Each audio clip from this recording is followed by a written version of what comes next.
This is Peak Earth. I'm Case Bradford. Thanks for tuning in to this episode with Zaid. On the episode ahead, we discuss Zaid's journey pursuing professional soccer, how he is building the 2 a.m. podcast, the power of consistency and creating content, the difficult balance between obsession, focus, addiction, and workaholism, the power of flow, embodying health principles, barefoot beach sprints, and much more. Appreciate you tuning in. Hope you enjoy this episode. And if you'd like to contribute any good vibes to help Peak Earth grow, a 5-star review on Spotify or Apple is the best way to do that. Really appreciate everyone who is listening. I hope you enjoy this episode with Zaid. How's it going? What's going on, brother? I'm feeling amazing. How are you? Glad to hear it. Doing well myself, and we're actually pretty nearby. We could be doing this in person one of these days. We're about an hour apart, and I think you grew up in this area, right? Yeah, I grew up in Orange County basically all of my life. I've traveled a bit around, but grew up here, born and raised, and I absolutely love it. It's expensive, but it's worth the money, I'll tell you that. Absolutely. Tough to go wrong with the ocean and the sunshine, and I think the people here get a bit of a bad rap, the people of Southern California, but I find that most people here are pretty cool, pretty relaxed and easygoing. Yeah, and with any place, you're going to find bad people. So it's like, what do you have to complain about? It's just, what type of energy are you putting out and who are you attracting, really, right? That's what it all comes down to. That's a good point. It is a very reciprocal nature of reality, where if you're putting out good vibes, you're gonna mostly get good vibes in return. And I even feel like there's this way of reframing. If I'm receiving bad feedback from the multiverse, from the world, whatever this is, there is a way to kind of take that in and reframe it as a challenge, where if I'm getting something that isn't quite aligned with the way that I want to live, I can kind of reframe it like, no, this is a challenge, this is needed for growth, this is good. Yeah, and I've been in a place where it's like you want to respond in a negative way and try to match their energy, but I think really the best case scenario is to either just try to be as understanding as possible, which is extremely difficult at times, or just completely ignore the individual. Either one of two options for me. So yeah, helpful protocol for dealing with difficult people. And when you were growing up here, was it much different, or what was your life like overall? How was it growing up here? yeah, man, I had a great childhood. My mother she actually just retired. She was a school bus driver for a certain district where I lived. My father was a physical education teacher, so he went on to get his degree in sprinting and like athletics and soccer, a whole bunch of other things. But I really came from a good upbringing. I went to a private school most of my life, a religious private school, and I latched onto a few things, mainly soccer. I started playing at the age of 4. But in terms of the whole family dynamic, I think it couldn't have turned out better for me, which, thankfully I'm grateful for, because other people aren't able to have that experience. So I'm happy how it turned out, and it's led me down a steady path. So I'm very happy. The path you're on now, spreading good information, great information, powerful information along the lines of health, wellness, vitality, healing, and energy, sleep, all the good stuff. How'd you end up on this path? Yeah, very interesting question. I mean, that's the question I get more than probably the biggest question I get. It's just, so my father passed originally he had a heart attack when I was around 17. And then when I was 18, traveling halfway across the world in like England and Ireland, trying to pursue professional soccer, he had his second heart attack. So I had to sit with myself due to that experience. And I really made the decision to focus obsessively on health and everything that has to do with health. And because of that, it's led me down this road where I try to study as much as possible. And from that point, I've gained a good amount of expertise, and I'm able to help other gentlemen, other people with this type of work. How old were you when that happened? 17, 18. I think I was around 18. Oh, wow. So you were 18, traveling around the world, pursuing professional soccer? Yeah, well, trying to. It's extremely difficult overseas. I've played a lot here, but I wanted to try to give that a shot because that's always been my dream as a kid. I've moved past it. I like to focus on the health work now. I think that's really my vocation, but that's been an important part of my own personal development. So I think that's huge. And really, at the end of the day, I think we all, and I'm sure you have an experience like this, we all have some dark moment that sends us down this path. And for me, my father passing from heart disease was that dark moment. Do you have a favorite moment from your days playing soccer? Man, that's hard. That's really hard. I really can't pick a favorite moment.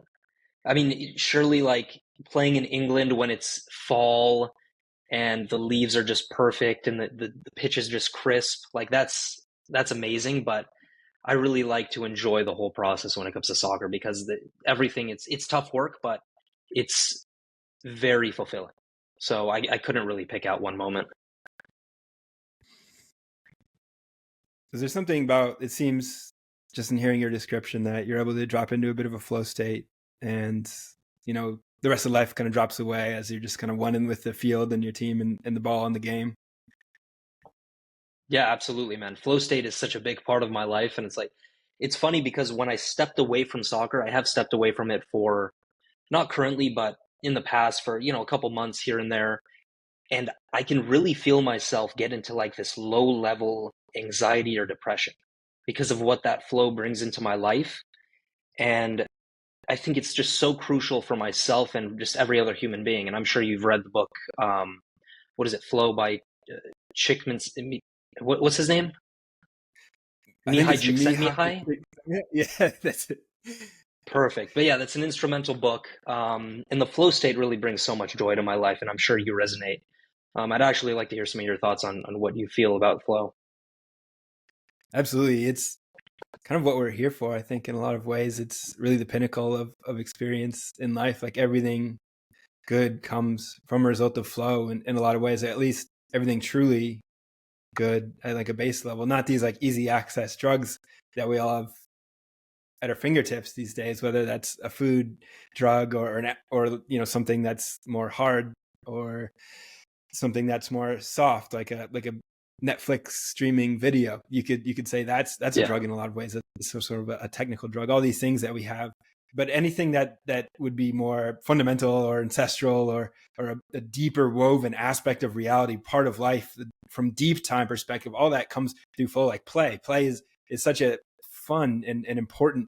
It's written off as this childish thing, like, oh, what are you going to play soccer? Like, what are you, a kid? It's like, no, I'm absolutely not. I'm a human that's trying to make the most of life. I'm trying to enjoy this thing. And Yeah, playing man. soccer is such an essential part of doing that. I see there's a park nearby where I see there's every once in a while, like maybe Tuesday, Thursday nights, there's a group of guys who go play, and they all look like a lot of them are out of shape or they're like just older men, but it's like they're having a great time. It looks like the highlight, of the week. We all have to go to these. Most of us have jobs that we don't enjoy or that are kind of soul sucking. So having to be able to play and access a flow state, even what we're doing right now, this for me is a way to access a flow state. I have no idea what's going to come out of my mouth next. That's all the flow, like really the God, you could call it, this action, life unfolding, the creative energy of the universe just manifesting in this exact moment of time and space coming out of my mouth. And it's just so much fun. Absolutely, man. And that was a great example of it just right there. It's like once you're at the point where you reach the unknown, you have no idea what's going to come of it. And usually, if you're skilled at what you're doing, if you stick with it long enough, the most beautiful pieces of work or the most extravagant experiences come out of that. And I've had that with soccer to where it's like I look back on a certain play that I made, a goal that I scored, or a drop feint that I did on the field against somebody, and I have no idea how I even did it. And that is really what I'm pursuing. That's what I try to do every single day, in a variety of fields: writing, soccer, training outside of just the sport, and really just interacting with people such as yourself and just doing anything that I can. That's what we all aim for. And you have a variety of different outlets as well, because you've got the 3 a.m. podcast as well that you're doing with 2 a.m., by the way. A lot of people get that confused. That's what I was. Let me just. I was like, no, I've actually had. I've had friends who have made jokes. They're like, "Yeah, we're gonna start a 3 a.m. podcast just to outcompete you guys." That's funny. Yeah. So 2 a.m. podcast. That's another outlet for you. You write a lot online. You're creating a ton of art and content, if you want to call it that, through, which is kind of a dirty word. We can talk about that too. I think you probably have some thoughts about that, but through your own personal platform, through the health and wellness arena, and then you've got the 2 a.m. podcast, and that's another outlet. You've got soccer. What are those kind of your three primary focuses, or do you have other things on top of those? I'd say those are the primary things: soccer, writing slash health coaching, and then the podcast. Because really, like all of them inform each other very nicely. Because when I'm out training or when I'm out doing my thing with soccer, that informs my ability to write because I can think more clearly. And then the podcast is really just a way to bring people together that have never met before and to create this sense of like brotherhood, sisterhood, to learn more about the world. I mean, we just had, like, we cover topics like raw milk. We're going to cover biodynamic farming soon. And it's just a way for me to learn about the world as well. I'm just expressing that to other people so that they can learn something through that. How long have you been doing your podcast? Man, almost 3 years now, coming up on almost 3 years. We started it before the pandemic, or right at the pandemic, right at the start. How's that journey been? That's a long time to be doing that. Man, it's been a trip. I mean, we originally started at my homie, or my co-founder's house. We started in his room, had little tents and teepees with the audio and all that. Then we went to an older studio, like an older building.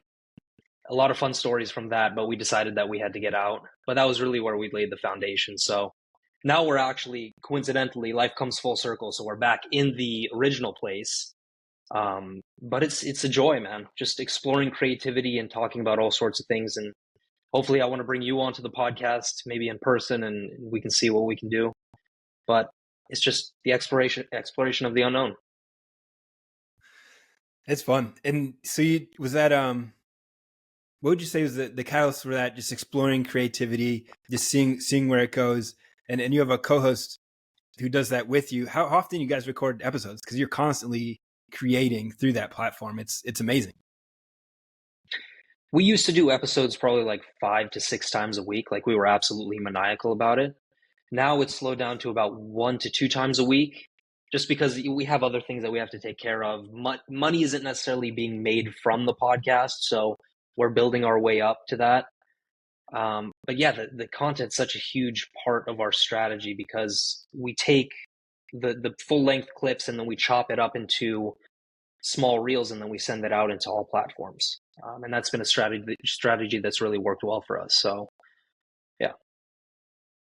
And a big part of what you share online in the realm of creativity is the power of consistency. And you're not someone who's just talking about that. You're walking the talk as well. You are very consistent in your creativity, in your productivity. Would you mind sharing a little bit about your ideas around that? What does consistency mean to you? How do you put that into play every day? Mm-hmm. Interesting question. I think consistency is something that I've always had a decent relationship with, because I started out in sport at an early age. My dad was very disciplined, always consistent. So I think just watching him through that type of like if that's a word, or osmosis process, has been fundamental to my understanding with it. And then it's pretty simple for me, because at the end of the day, you just do it as much as possible every single day if you can. And I usually take the framework of becoming obsessed with the thing. Like, I'm just naturally obsessed about soccer. I'm just naturally obsessed with recording the podcast and creating for it. So I'm a firm believer that if you want to rise to a high level in life, in whatever area, you have to be absolutely obsessed. And that can come at a detriment to other areas of your life, but you have to learn how to counterbalance with time, right? And that comes with maturity as well, as I'm sure you know. Yeah, that is a difficult part of it, is playing with all these trade-offs that we have to make, where it's like, well, I've committed to this one thing. I'm going to be committed I'm going to be consistent. And then you've got to make sacrifices for it. You know, you got to make sacrifices at the altar of consistency, of being obsessed with being at a high level. And that's so difficult for a lot of people, myself included, especially when you're talking about every day. It's like, you know, you're not going to do certain things because, you know, sure, it may be fun in the moment, but in the long term, what are we gonna gain from binge watching a Netflix series? How do you perceive that trade-off in the moment? How often is it a struggle to be like, gosh, I really want to, you know, watch this game or watch this movie or something that would be more of a short-term, you know, experience versus something that would be adding to a long-term process? Mm. I think it is a struggle for me in certain domains. When I find myself around people who might not have as high of standards with health that I do, I find myself giving myself a little bit too much leverage in my mind. But I think that's a good thing because it teaches you how to balance, right? But in general, I think my personality is set up in such a way that it's not really a struggle for me to do the work. If anything, I'm a workaholic, and it's a struggle for me to focus on things outside of the work. So I'm maybe an edge case in that scenario, but that it's something I'm still grappling with. And I certainly have, maybe I can even write a newsletter on this or like share some content on it, but it's a fascinating question and something that I'm still learning about. It is. I love thinking about it because it begins this conversation within. Like there are these multiple parts of me that are sort of like having this conversation or just like push and pull in my mind, and it's like what it drives you crazy if you dive too deep into it, because it's like I'm just like this whole, you know, committee of different energies and ideas and desires kind of swept into this one mind, and I've got to somehow make sense of it on a daily basis. But then that daily basis is also drawn out over like a weekly, monthly, quarterly, yearly basis, and Yeah. I guess our life is an aggregate of those decisions in some way. Yeah. Man, you're very well spoken. How did you like get to that point? Did you do a lot of writing or?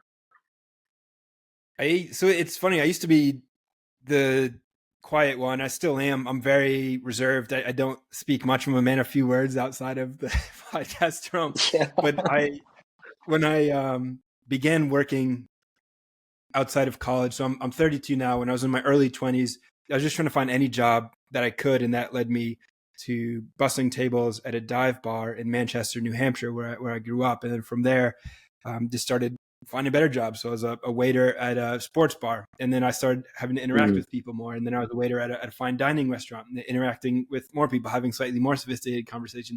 And then I got a job as a broker dealer at a financial firm. So I was essentially working on the phone 8 hours a day, taking hundreds of phone calls, speaking for hours and hours and hours, basically all day, every day. So that's wow. where I developed the skill. And I fucking hated it. I hated it every day. I had to wake up and say, fuck this. I do not want to go into this again. And what came as a result of that, which oftentimes the things that, you know, we hate are that end up being gifts, you know, these curses end up being gifts. But I was able to develop some level of verbal fluency because I would have to speak for hours and hours and hours on end, something that almost nobody does these days. We're all, you know, text messaging or communicating via online methods for the most part. But listening back to my phone calls, which was part of the job, and then also just talking for all day, every day was a great way that I was able to develop charisma, I guess, at the end of the day. Yeah. It's an amazing skill to have, and I can tell you're top level when it comes to that, man. So good on you for that. And it's just, is that where you find a lot of your flow is just spoken word?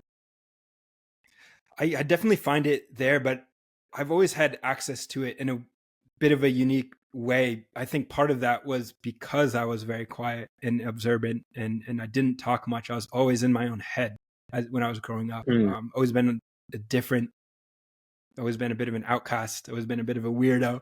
So having time to myself to just like play, and I was always very kind of creative and artistic. I love movement practice is another way where I don't like working out. I hate working out, but I'm still in great shape because I play. I just move kind of freely. It's almost more like dance the way that I work out. I don't like counting sets and reps. I just like to move in a flow. And that's another way that I'm able to access this state of just, I think the Tao Te Ching is a great resource that talks about this thing called the Tao. And it's just this Mm. flow of life It's kind of emerging out of nowhere. It's the Big Bang, as we call it. Like, what the heck was that? I guess it was just this thing that's happening that we can tap into. Yeah. Yeah, man, I love that perspective. I think a lot of the bros in the gym, in all sorts of gyms could learn a lot about that sort of framework. Like, forget about the reps and sets for a moment. Let's focus on exploring the body and doing all sorts of things that we're capable of, right? Yeah, I don't like feeling like a robot, and so much of modern life kind of forces us to feel like damn robots. Yeah. Yeah. That's where soccer makes me feel like quite the opposite of that. It's that dance. It's so fluid and it's beautiful. So I love the experience, and I love hearing other people's experience of just sport or fluid movement, whatever it may be like that. How's your relationship like with technology, having these multiple social media platforms that you're growing? And I mean, I have a small audience and I have trouble keeping up with all the pings and the dings. What's it like being, does it drive you nuts, or are you into it? It used to drive me nuts. I'm definitely addicted to my phone. I'm definitely addicted to just it's not that I mean, I am addicted to checking notifications and doing all that and making sure that I keep up with this stuff. But I think a large part of it is like the exploration of the unknown, like we said. Like, I'm trying to tap into my potential, and because I'm trying to do that through the online medium, I just have to spend more time on it. And um, that is a tough scenario to be in, because if you see it destroying other parts of your life, like I've certainly had relationship problems because of it, because it's my responsibility, and I've allowed myself to be on the phone too much when I should be interacting with my significant other. But like I said, it's a learning lesson, and I'm definitely addicted to it. It's something I'm trying to find balance in.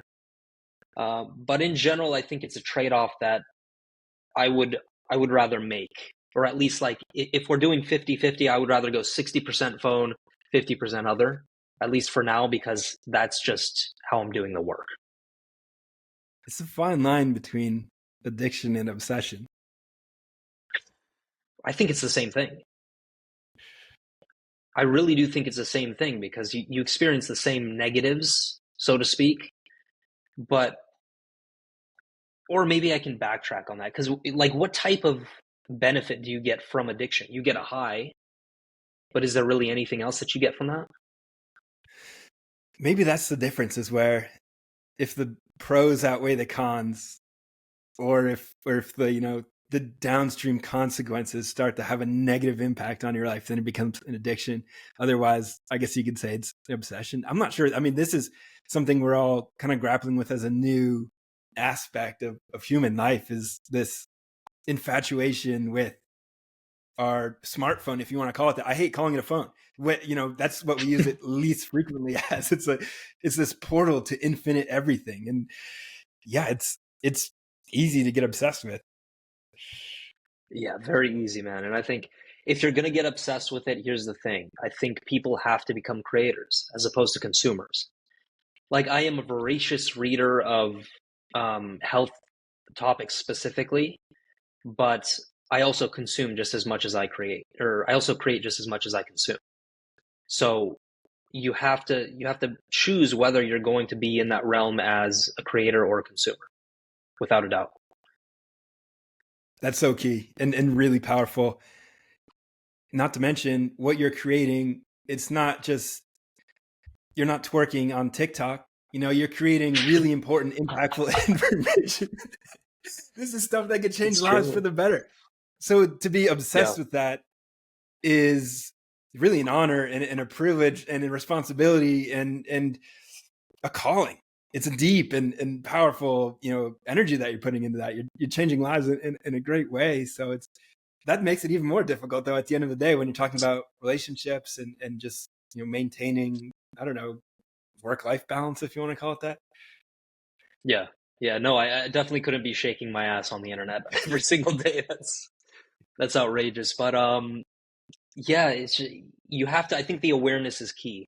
You have to be aware of what influence this portal is having on your mind, your body, um, even like sitting at the computer for too long. Like, if I do that for too long, I can feel the tightness in my hips. You have to become aware of all these different angles as to how it's impacting your life. And I think that's key. Agreed. Yeah, I think that must be what separates it from the fine line between addiction and obsession. It seems like, I think, awareness has got to be that fine line between those two, because if you're unaware of your actions and you're just doing it, compulsively, then yeah, it's got to be some sort of addiction, versus like doing it with awareness, with intention, and then being obsessed and driving after certain results. That's a choice you can make, and there's good and bad consequences, but as long as you're choosing that bundle of consequences, that's definitely a path we can take in life. Yeah. Yeah. And even if you make a so-called unhealthy decision, do so consciously. Try not to do it unconsciously, because that's where you can get into trouble. And on all these ideas of health, there's a million billion different tweets and threads, videos, books, all these different perceptions and perspectives about how to maintain high health in this world. What are some of the, I don't know, favorite few that have come along in your life in these past few years that have been most impactful? Mm, mm. I'm a big fan of sleep. I'm a very deep sleeper, and I prioritize that big time. So that realm is something that I've really gained a good grasp of, in terms of not only myself, but helping other gentlemen as well with improving their sleep. So anything that has to do with that, whether it's the circadian rhythm and circadian biology, or something that I'm diving really deep into now. When you look at the fact that our lives are dictated by the rhythm of the sun and the moon, it's hard not to appreciate a holistic understanding of health, because like a ball of light or a ball of fire millions of miles away impacts your sleep. Like, that's an incredible thing to think about. So that's one thing I'm diving into. Red light therapy is another. I mean, I have it on right now. It's shining on me. I'm not too close to it, but um, it creates a nice environment for me, just uplifts me. Of course, all the health benefits with mitochondrial function and all that. What other? Nitric oxide is something I've been exploring the past couple weeks. And outside of that, I think those are a few key ones that I've really been focused on. I've never tried red light, but definitely seen it out and about, and I've heard good things. There's part of me that says, it's just a red light bulb. How can that have an effect on health? There must be more to it. There must be more to it than that.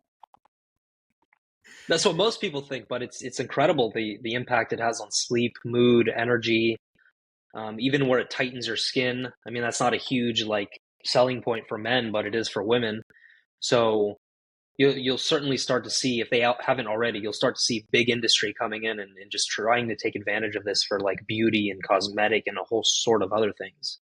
Like, I put out a tweet probably a couple weeks ago. I'm like, I expect to see a red light therapy device in every home in America in 5 to 10 years. Like, that's how big it is, and that's how much of a dramatic shift it can create in your health. All you have to do is stand in front of a light. Just buy it, stand in front of it. That's all. So It's pretty easy, and I am 100% aware of the danger of blue light. So why wouldn't the other end of the spectrum be helpful in healing? Blue light at night is a carcinogen, I've heard it described as, and it 100% is. This is the silent killer, the silent disease proliferator that's really damaging, especially our generation. People who are using a lot of technology late at night, even older generations actually are watching TV or on their phone late at night without blue light yeah. blockers, without even dimming the screen, and have no idea how much that's disrupting sleep. Mm-hmm. Big time. And I'm sure you're aware of, like, if you're ever under a set of LED lights at night, how like offensive that is to your physiology and psychology, right? It's just like you want to get away from it. No part of you wants to be under that stuff when the sun has set.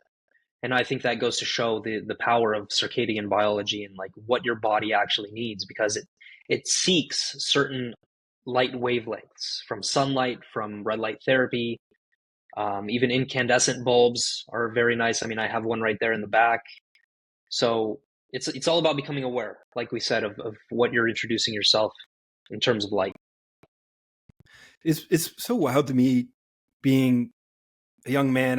I'm 32. I consider myself a young man growing up into this society where everything is just so wrong. Everything, like almost every aspect of life is just set up now in a way. And I don't believe it was set this way intentionally. Over time, it has evolved. We've just been seeking convenience, seeking advancement. And over time, now we're left with so much so-called advanced technology and modern convenience that we're being crippled at a societal level, being crippled by the amount of progress that we've made. It's incredibly bizarre. And now we've awakened to a lot of the damages caused by the food system, by the lighting system, by the air, by the water. There's so many, pretty much everywhere you turn, every touch point, it can be improved and evolved in a way where you can actually, avoid a lot of the diseases that we are seeing in our parents and our grandparents and our friends and family around us, and are able to maintain a high level of health. What what kind of led you to be awake and aware to a lot of this? I know you mentioned your father's passing. What was your journey like after that moment? Hmm. Yeah, that was the original red pill for me. Um, and then from that point, it's really just, uh, I think my curiosity has led me down that path because I liked ideas. I liked to explore different realms of philosophy. And through that, I started reading a lot of books, listening to a lot of podcasts. Within the health context, you discover people like Ben Greenfield or Dr. David Perlmutter, a whole bunch of these individuals who have really um, made an impact on health and have exposed the right information. So I attribute the curiosity big time to leading me down that path. And from that point, once you have that ball rolling, it rolls forever. Unless like you go through something tragic and you decide to like shut yourself out to the world, it just keeps going forever. So I don't intend on stopping until the day I die in terms of like my curiosity for life and for different realms of it. It is a deep and infinite game with so much complexity and curiosity, because our bodies are so infinitely complex, and the ways that we interact with the world is just, yeah, there's so many different ways to try different techniques and modalities. And then there's the aspect of integrating it into life that can also be pretty challenging. Yeah, do you find it? I mean, you mentioned a comment, I think a couple days ago, or maybe even yesterday on one of my replies, like overwhelming and something else, creativity. Like, do you find that overwhelming to be tapped in so much? Yes. Yeah, I do. A lot of times it's like an overflowing ideas. That's the So word. my yeah, the man, it's a bit chaotic in my mind, and I know I should probably have more mindfulness practices, but I find like that almost kind of mutes things. It almost turns down the volume on my lunacy, and I kind of like the chaotic mind. I like having a mind with a lot of ideas that are coming up, and it's find it invigorating. And there's so much to be done. There's so much opportunity and so much potential to create a better world. It's like right here. And once you're tapped in this health, that's really one of the primary benefits for me, is this energy, this enthusiasm, this creativity. I'm not apathetic. I'm not, wanting to drown things out with alcohol or with media. It's like I want to create. I want to create a better world. We don't have forever, so like, let's Mhm. make the most of it. And the best way to do that is going to be through action, through creativity. And the ideas are this interesting, I believe, maybe some sort of life form that has yet to be analyzed, that kind of lands into your brain potentially through some antenna that's tuned by having a healthy body mind. And then we can take those ideas and share them with the community. And it can definitely be a little bit overwhelming sometimes. It's like that saying goes, the idea grabs you, you don't grab it, or something of that nature. I'm definitely a firm believer in that. And what's incredible about health in general, and once you have this stuff dialed in, it's just the impact it has on the quality of your energy. You're steady, and it's a very clean type of fuel for both your mind, body, and spirit. So what I find tragic is that a lot of people don't understand what that clean energy feels like. And they really go through life with this, what is it like? I don't want to call it disgusting, but just like, just what would be the word for that? Dirty energy, I guess. Yeah, it's almost a disordered energy too, in a way, where it's because it's being acquired from, fractured food, pseudo food, disrupted, disharmonious. The energy, the source of it is coming from from a place that's not quite right. So the energy itself gets Mm, sort of like fractured and jumbled. It's like a radio signal that's currently getting like you're not quite getting the music.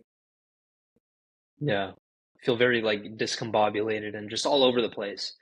And I do think This that's a good reflection of where most people are at, unfortunately. And I think the work that we do through sharing our content and through embodying the principles is to get people back into that clean state of mind. And from there, they can take care of it. You don't have to try to convince a thirsty horse to drink water, right? Like it's just naturally going to do that. Yeah, that's the truth I've arrived to as well. I know I struggled a lot as a younger man, looking out at the state of the world and being pretty depressed about the way things are and the way things are headed, at least the way they seem to be headed, and not feeling helpless, feeling like I Yeah. can't do anything about all this pollution, all the broken economic system, all the broken food system. Can't do anything about that. Then I realized, oh, actually, I can do a lot about that. I can fix myself, and I can help my friends and family. I can share ideas for anyone who's willing to be open to them. And that's the most I could do, anyways. That's the most any of us can really do at the end of the day. Yeah. And look where it's getting us. I mean, we're able to reach thousands of people simply with one click of a button. Like that's incredible. And if you just extrapolate that over the course of 5, 10, 15, 20 years, you could have 100 million followers for all we know. And there we go. You're starting businesses. You're changing the way people think. You're fundamentally shaping the structure of future society and future generations. And that's absolutely incredible. That's a gift.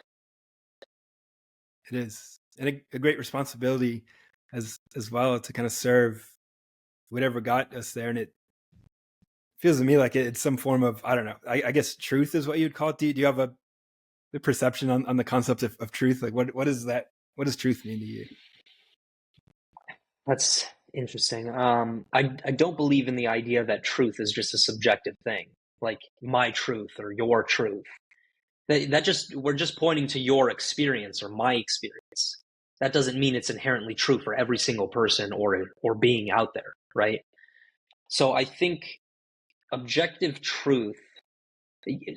I certainly think morality plays a big part. I think epistemology plays a big part, like digging into how you know things are real and like digging into the deep layers of the onion, like getting to the core of it. And that's certainly where ideas of like enlightenment and Satori and non-duality come from. So those are just ideas I'm exploring. I don't claim to have like this objective truth um, that I carry with me.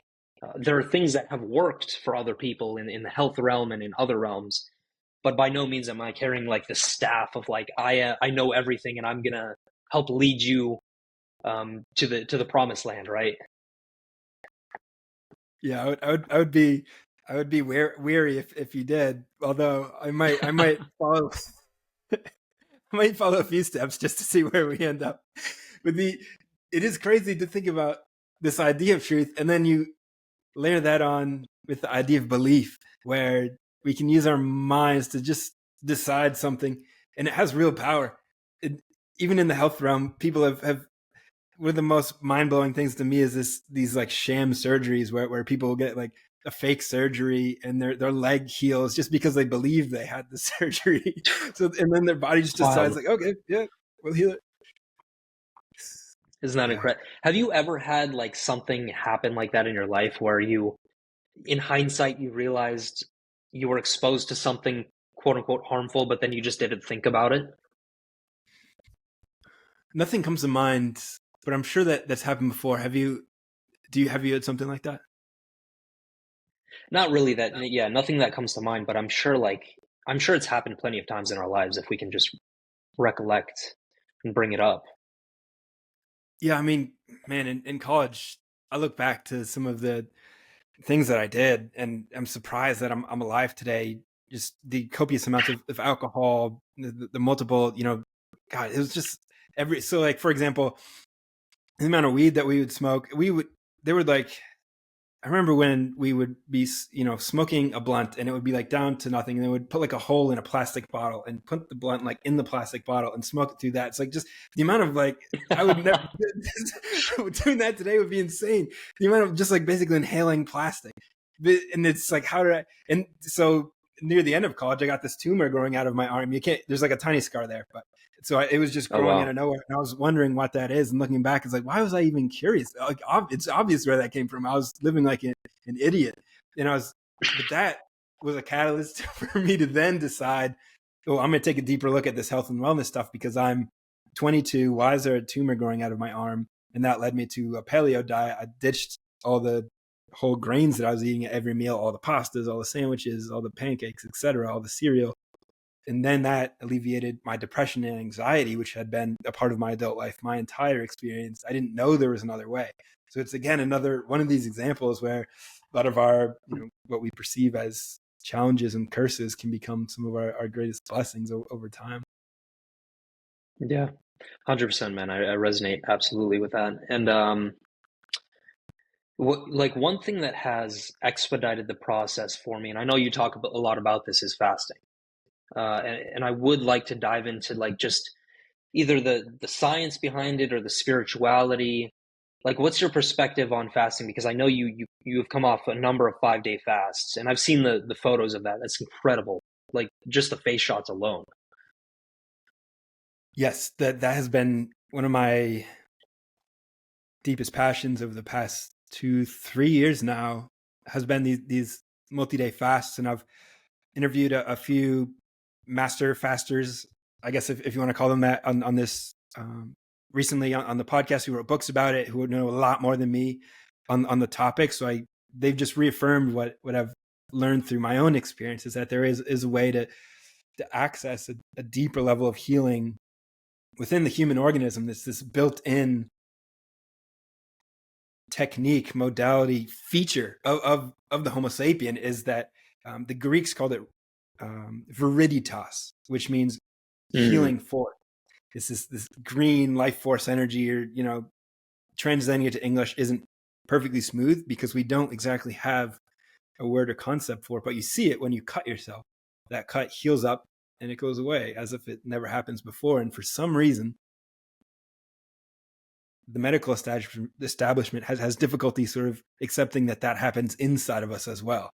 That obviously does. And I've experienced it firsthand. Back in 2020, when I first got COVID, I fasted for 3 days, and my smell and my taste came back, and that led me to say, "Wow, there's something pretty cool about this." And the reason why I did that was because a voice in my head told me to fast for 3 days, and that was the genesis of this fasting journey I've been on. Later, went on a 5-day fast to heal my back, which had been plaguing me for months, and then recently I had this strange itchy rash I must have picked up from a public park in LA.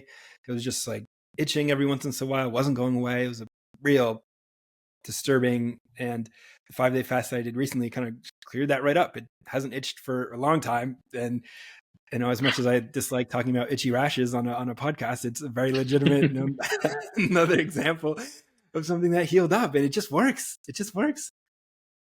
That is incredible. I think, and I'm curious to also hear your perspective on this because I know, like, if you go into like a 2-3 day fast with a cancer diagnosis and you're doing chemotherapy, it makes you, it makes the chemotherapy more effective. It maintains the healthy cells, and then you don't experience any symptoms. So, do you think that this long-term fasting has the ability to heal all chronic disease? Like, let's say we're in late stage heart disease. Do you think it has the ability to reverse that or not? Potentially, it can be miraculously healing based on many of the experiences that I've read from others. Caveat being, a lot of these people fasted for a long time. way longer Yeah. than I've fasted and way longer than most people are going to be willing to fast or able to fast without professional supervision. So the True North Health Center up in Northern California is a really famous fasting clinic. They have people come and they water fast them for like 10, 20 days. And they've had some really amazing healing experiences. And this has been echoed throughout time, throughout history for eons, for, well, not eons, but thousands of years, because obviously um, fasting was just a part of life. If you go back far enough, Mm. there are still hunter gatherers today who fast for months just because there's no food. So that would be a big reason why fasting now is this way that we're able to access a super state. And if you think about it Yeah. evolutionarily, our bodies we need to ramp up, not shut down and shrink. People think, if you skip one meal, oh, I'm, tired and cranky. So if I skip more than one meal, I'm going to get even more tired and cranky. But no, at some point you shift into this awesome next level gear where I feel more human in those deeper days of a fast than I do on a day-to-day basis. And I love it. Yeah. Yeah. That's amazing. I'm actually like in the middle of, I mean, I've just started one, but I'm probably on like hour 18. And people need to understand this as well. The more you fast, the more experience you have with it, the easier it gets. Um, I can't imagine myself fasting for 7 to 10 days, even though I've done a 96-hour fast in the past, just because of like the emotional roller coaster it sends you down. And that's something that I'm going to have to deal with, and I'll gain more experience because I might potentially do that in the future under supervision. But it's just amazing how you have this innate ability to heal from anything, really. Yeah, that it's so needed in today's world as well, where there's so much disease and everyone's looking for a pill or a supplement or some sort of intervention to come in. Like, what can I add? What can I add? When a lot of times there's a simpler solution of like, what can you take away? What if you just had nothing for 3, 4, 5 days? You might just feel a heck of a lot better on the other side of that experience. But you're right, it does take a little time to build up that skill. It's sort of this forgotten aspect, or even this kind of secret door within the human body that we're able to find, that has been sort of whispered about. Meditation is kind of a similar thing. Same with breath work. Mm. There are these things that are kind of built into the human animal over just the past thousands of years of generations, that we kind of have this access to, that some people are able to use for the really great effect. Yeah. We have to start using these tools more, and we have to start spreading them to other people because they're crucial, especially right now in the context of like you have large conglomerates who are destroying the planet, and we really need to get our head on straight to save it from various perspectives. That's going to be an important tool. Like just breath alone can influence your ability to think and create policy and do all sorts of things. So just think about what all of those things stacked onto each other can do. That's the new world that it's our responsibility, our generation's task to build, is to reintegrate these things back into our culture, these lost and forgotten tools, these artifacts of a different era. If we are able to implement them in a way that makes sense and makes life better, then the future is going to be a beautiful place. But if we continue to leave them unused and dusty, then this future might not be such a cool place. Yeah, no, we have to do our part and make sure that we do as much as we can. Absolutely. And it's true in diet as well. If we think about the foods that most people eat compared to what could be termed as an ancestral diet, or even movement practices. I know you love a good barefoot sprint. Man, my absolute favorite exercise of all time. I don't care about the gym. I don't care about hack squats or whatever else you have. A barefoot sprint on the beach is where it's at. And it's just incredible because like think about how many things you're stacking onto that. You're getting the aerosolized minerals into your system. You're sprinting, so you're creating fast twitch muscle fiber and you're losing body fat and doing all sorts of other things. You're in the sun, under the sun. You're getting vitamin D3. You are getting proper oxygen. And what else? You're grounding to the earth. So what, five or six of the most powerful health modalities and tools right there that are given to you by Mother Nature. And all you have to do is walk outside and go to the beach if you have it available to you. Yep. It's true. It's true. Even and if you don't have a beach, any backyard will do. The only difference is, I guess, some of the mineralization will be slightly different. But barefoot sprinting on the grass, you'll still get some of that earth energy from the electromagnetic energy of the earth. You'll get sunshine, even if it's cloudy. Get some sunshine from that, and just the pushing the body to the point where your only thing that's you're really aware of is like your breath. So that it's just like exhale, inhale, exhale. And it's almost happening outside of you at that point because you're Mm-hmm. pushing your body kind of to the limit, to this like red zone where you're essentially taking flight, and you're heaving and breathing in such a way where you just need that next breath. It's so good to push the body to that point where I feel so much better after leaving all that just in the trail of my feet flying down the path. And it's another really important thing that we can do that most people are not doing very much. Once they become adults, they stop playing, they stop sprinting. We got to bring these things back, and that's why I'm really excited to be connected with you and having this conversation, because we're a couple of like-minded people who have really benefited from these tools and really increased their quality of life, and are able to share from a place of experience and from a place of embodiment, so that other people can hopefully hear this and start doing it a little bit, and then they turn on and have that experience and Yeah. that embodiment there to others. Yeah. And by the way, that was a great point on the whole breathe in, breathe out, and just like when you feel like you're at the point of no return after like during a really hard sprint or really hard extreme physical bout. Think about it this way: a large part of your old self dies when you're in that state, because you've pushed yourself to such an extent that you have to think in different ways, you have to breathe in different ways, and move in different ways. So that is a form of personal growth. That's why there's a spiritual aspect to either bodybuilding or sprinting or lifting, whatever you do. Um, there's a real spiritual, transformative, like process that almost resembles the state a caterpillar goes when they become a butterfly, metamorphosis, right? When you think about the concept of metamorphosis, I know you're currently experiencing a bit of a fast, which is another form of metamorphosis. Your body literally begins to consume the cells on the inside, and you shed that layer, and those fat cells hold negative emotions, memories, toxins. There's a lot that you're shedding when you go through a fast, way more than just a few pounds or ounces of body fat. You're shedding all kinds of past disappointments, emotional trials and tribulations. You're shedding dark memories. You're shedding all kinds of toxicants that you may have picked up from the air, the water, the food. This next phase of Zaid, what are you seeing yourself metamorphosize into? What are you planning to build? What's your vision for the future? Big question, man. What a question. Um, I want to help a lot more gentlemen out with the health coaching. That's something that I've seen amazing results with.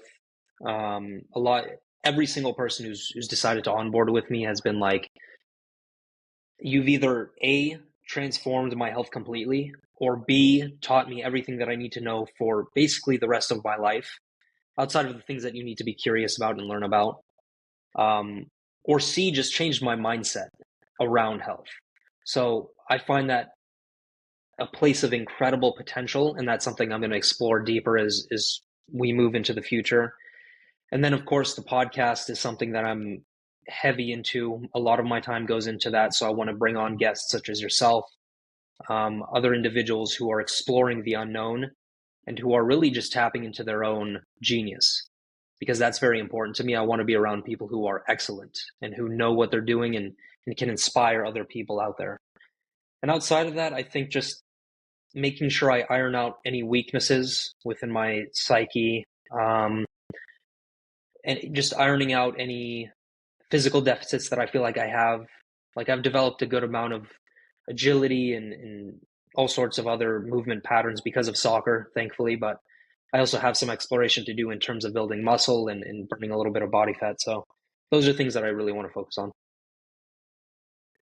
Awesome. Well, I'll be following along and excited to see this intention emerge into the world. I've no doubt that it will come forth at a powerful way. And I encourage anyone listening to track you down, hunt you down, find your stuff and connect with it. That's the 2 a.m. podcast. And Yeah. say, I'll link everything that you have below, so it'll all be easily accessible. Do you have any last sort of parting word or message for anybody listening? I think people should replay this podcast over and over again because it's that good. It's one of the best podcast episodes I've been on. So I thank you for the incredible space you've given us to really explore this, the ideas and just potential overall. I think it's incredible. Appreciate that very much, and really grateful to have had the opportunity to connect with you and co-create this episode together. And man, yeah, that was awesome. Thank you. Awesome, brother.